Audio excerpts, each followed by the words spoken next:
8. Hidden costs of tiny home. Living no one talks about. Tiny homes promise the dream. Less space, less clutter, less cost. But here's the part most glossy Instagram reels and HGTV specials leave out. Downsizing your space doesn't always mean downsizing your bills. Shocking, right?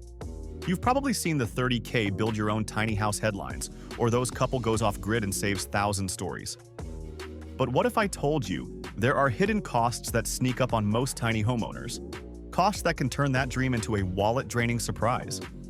From zoning nightmares to unexpected lifestyle shifts, this video uncovers the real price tag of tiny living. And trust me, it's not just about money, it's about what you're willing to give up and what you never knew you'd need. So if you're planning to go tiny, or just flirting with the fantasy, this is the video you can't afford to skip. Land isn't free and often isn't legal. One of the biggest myths is that tiny homes equals instant freedom. Just build, park, and live happily ever after. But here's the catch. Where do you actually put it? Buying land might seem simple, but zoning laws can be a maze. Many cities don't allow tiny homes on wheels or classify them as RVs, which means you can't legally live in them full-time. Even if you own the land, you might be forced to fight the county or move it. You might think, well, I'll just live rural. But those areas come with their own headaches: lack of public services, longer commutes, and fewer resources. Suddenly, that affordable dream lot requires well water, septic systems, and road access. And your costs have multiplied before you've even parked. It's not all doom and gloom. Some tiny home communities and progressive counties are waking up, but you'll need to research with the precision of a lawyer and the patience of a monk. Utilities can get surprisingly complicated. Here's something HGTV won't tell you. Just because your house is smaller doesn't mean hooking it up to water, power, and sewage is magically easier. In fact, it's often more complicated. Many tiny homes are built to be off-grid or semi-off-grid, which sounds great, until you're pricing out solar panels, composting toilets, or water catchment systems. Connecting to a city grid is sometimes impossible without permits or land zoning. And if you're parking in a backyard or on a rented plot, good luck getting full hookups legally. Think propane tanks, portable water delivery, dumping black water at truck stops. Yeah, it gets real. Plus, depending on climate, you may need extra insulation, heating systems, or water heaters that weren't in your original budget. The irony? You might use less energy, but spend more getting that energy in the first place. Financing is a whole different beast. You can walk into a bank and get a loan for a car, a house, or a vacation. But a tiny home? That's complicated.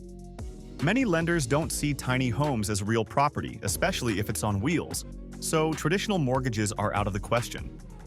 Personal loans? Sure, but they come with higher interest rates and shorter terms. RV loans?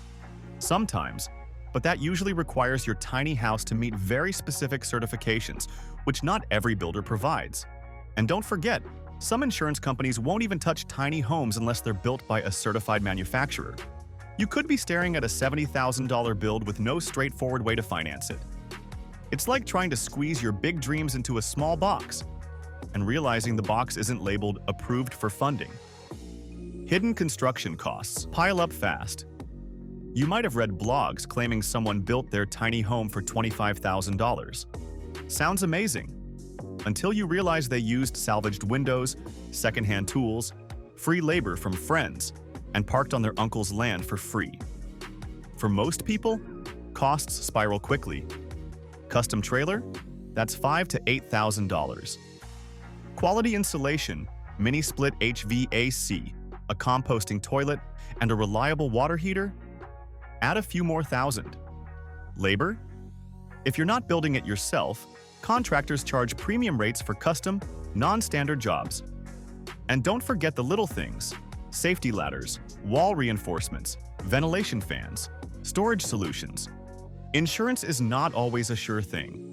Think your homeowner's insurance will cover your new 300-square-foot paradise? Think again. Most insurers don't know how to categorize tiny homes. Are they a house, a trailer, an RV, or something else entirely? This uncertainty makes coverage inconsistent and sometimes flat out unavailable. And when you do find a provider, policies may only cover certain locations or require that your home meets strict certification standards. If you're moving around or parking on borrowed land, that's another layer of risk most companies won't underwrite. What happens if a fire breaks out, or if you get hit by a storm or someone breaks in? Without proper coverage, you're left holding the bag. You might still need storage, and that costs money.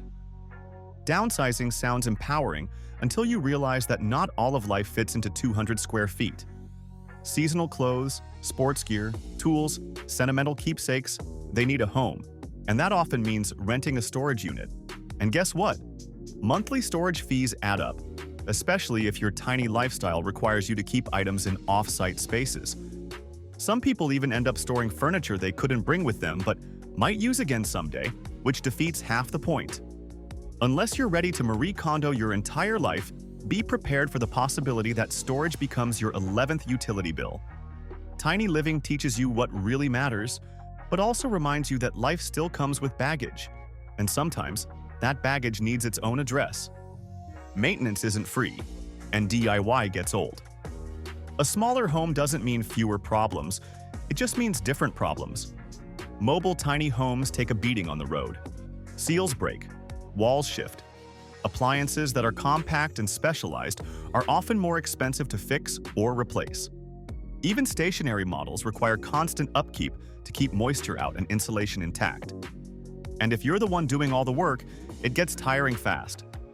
Climbing ladders to reach rooftop solar panels, winterizing pipes, cleaning out composting toilets. This is not for the faint of heart. Sure, it builds character, but it also builds repair bills, especially if you skimped on materials to save up front. Like they say, buy cheap, buy twice. It can get lonely or weirdly close. Now let's talk about a hidden cost that isn't about money. Space costs emotional bandwidth. You're in a tiny home with a partner, kids, or even a dog. That's tight quarters. Every emotion, every argument, every sneeze, amplified. There's no room to storm off, no spare bedroom to decompress. And if you're solo, the flip side hits. Loneliness can creep in fast, especially if you're parked somewhere remote. Yes, many tiny home dwellers find freedom, but some also quietly struggle with isolation or relationship friction that larger homes naturally buffer. It's the kind of cost you don't see on a spreadsheet, but it hits just as hard. So now you know. Tiny living might reduce square footage, but it can expand challenges in ways you never imagined. From land restrictions to emotional constraints, from sneaky utility costs to shaky insurance policies, it's not just about being smaller, it's about being smarter. The good news? Knowing the hidden costs gives you power. It lets you plan, budget, and prepare wisely. And if you're still drawn to the lifestyle, that means you're serious. So drop your thoughts in the comments. Did any of these surprise you? Smash that like button if you learned something new, hit subscribe for more real talk on intentional living, and share this with someone who's ready to go tiny, but needs the full picture first. Your future home may be small, but your knowledge should be massive.